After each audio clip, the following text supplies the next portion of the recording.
you're always evolving to what your players can and can't do.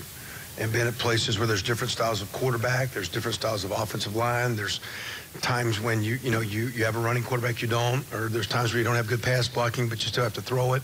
So to me, it's the ability to adapt and adjust. And I would say for the most part, as far as just, trying to fit in, I think it's been okay.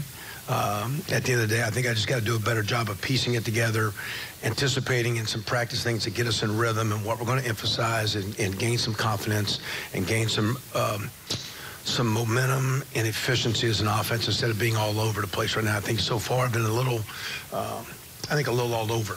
And just kind of that's why we came in on Sunday and then Monday. What's the direction? Not play calls or plays, but what are you trying to be, where you're hanging your hat so you can be aggressive and be assertive and play aggressive football. And we were an offense that was disjointed Saturday, and that's as much with the rhythm of the game and play calling than a kick and separate from a route or run a route. We got tremendous athletes and great route runners.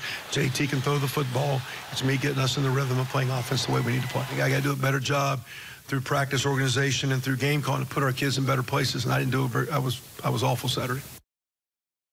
He said, I was awful. He said, I have to do a better job. He said, I'm to blame. What do you think of those comments from the offensive coordinator? Well, listen, I think one of the things when you play in a great organization, you're around great coaches, one of the things they're always going to do is they're going to cover for the players. And it all starts with the head coach and then trickles down. So the fact that he was willing to go out and say he needs to be better, he probably does. He understands it, but they want to make sure that the responsibility really falls at the coach's feet and not on the players, because that's one of the things that's really come out this week is that there's been a lot of focus on the play on the field, and I think this is a way to direct that attention back toward the coaches. And let's bring Marcus Ray back in for this one. Marcus, do you think it's more Kevin Willson taking some bullets for the team right now, or is it the product on the field? Who has more to blame in this situation, you think?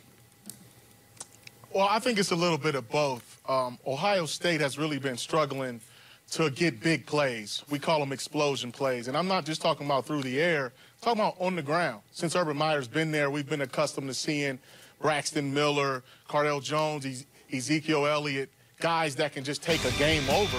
Right now, they don't have a guy who can put the cape on, and some of the play calling has been predictable, and the offensive line is not holding up well.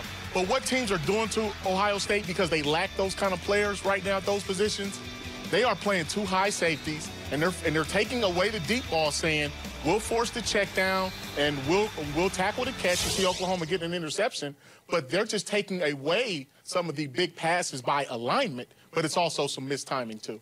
I think one of the things, Marcus, what you're hitting on is absolutely right. But I go back to some of Kevin Wilson's comments. He talked about the offense getting in rhythm. When you go back and you watch the tape, there are a lot of times where when Braxton steps back, he gets to the top of his drop, he's patting the ball because there's no rhythm. The receiver either is not open or he's running a deeper route. I want to see them be able, that back foot hits, the ball is coming out, and you don't see that right now. They just need to continue to establish the running game, and hopefully this offense, from the passing standpoint, will start to open up. That's where